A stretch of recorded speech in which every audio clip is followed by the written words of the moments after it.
Essentially, you can look at the difference between Medicare and Medicaid as this. Medicare is a health insurance provided by the federal government. There's parts A, B, C, and the prescription services. Medicaid is catastrophic illness insurance. Not everyone qualifies for Medicaid. Only the individuals who are flat broke will qualify for Medicaid. So the question is, how do I make myself look flat broke for governmental purposes to preserve a portion of my estate for the disposition down to my friends and family? Let's go over a couple nursing home myths. The first myth is that if I go to a nursing home, they're going to take my house away. That's not true. You have a $500,000 exemption for your house. So if your house is worth $500,000 or less, the government's not going to come and take that house away. What they will do is put a lien against that house, so when your spouse dies and you sell the house, they'll take that lien and they'll liquidate it by selling the house and pay off your nursing home obligations at that point. So they're not going to take the house away. It's an exempt asset, but it's not exempt from collection after both of you pass away. So the second myth is that if you give your assets away, you have to wait 5 years to be able to qualify for Medicaid.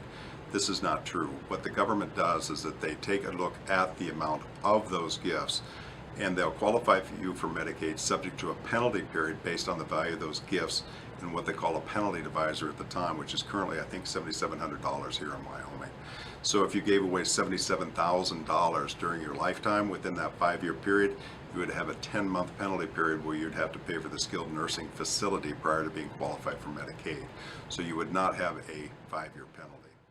The third myth is that if you go into a skilled nursing facility, then the state will take all of your assets away. This isn't true. There are a number of exempt assets. The state of Wyoming has actually been very good to make sure that the community spouse, the individual who remains in the community and is not institutionalized, is taken care of in some minimal fashion. We've gotten exemptions for pension funds, exemptions for IRAs. You have a community spouse resource allowance up to $120,000. You can keep your house, one car, you can keep all your household belongings. So it's not true that they come in and take everything, but what they will take is they will take your cash. So myth number 4 is that if you're already in a skilled nursing facility, it's too late to do any planning. This is not true. It's never too late to do the planning. Depending on when you do the planning will determine how much money you're able to save in your estate for the benefit of your family. And it reduces the closer you get to the skilled nursing facility. But if you give me 5 years, we can almost save 100% of what you have. Myth number 5, I can give away $14,000 a year per person without penalty. This is a confusion between gift tax exemptions and Medicaid exemptions. That's not true.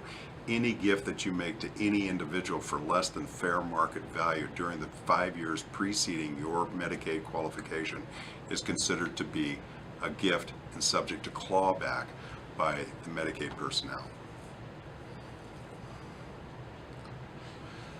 Here's myth number 6, is that my daily cost at the nursing home is the approximate cost of care. This is not at all true. Your daily cost is the amount that it costs for the room, but there are add-ons. Sometimes there are add-ons for meals, add-ons for visitation, add-ons for a whole panoply of things that you will be using while you're in that facility. Essentially, people will come in and say, look, in the state of Wyoming, it's about $8,500 is the average cost to be in a skilled nursing facility, but at the end of the day, your bills come in at between $10,000 and $12,000.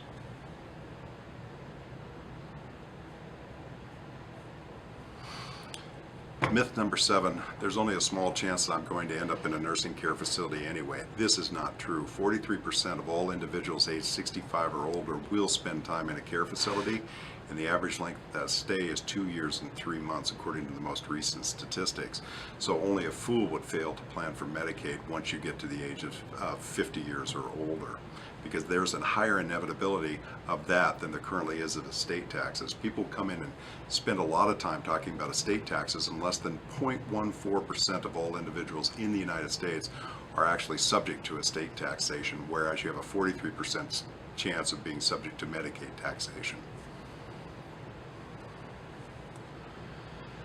Here's another myth, is that if, this is myth number 8, here's another myth, myth number 8. In the event that I receive Medicaid and have a Medicaid facility that I'm incarcerated in, that the quality of care that I'm receiving would be substantially less. That simply is not true. The difference is that if you've been frugal and you've saved your entire life and you paid for that bed yourself, you'll be paying $10,000 to $12,000 a month. Whereas the guy who's next to you, who never missed a golf tournament, never missed a fishing derby, never missed a night out, is paying $6,500 because the state is paying for that bed rather than you. So there's a penalty for having been frugal and saved your whole life.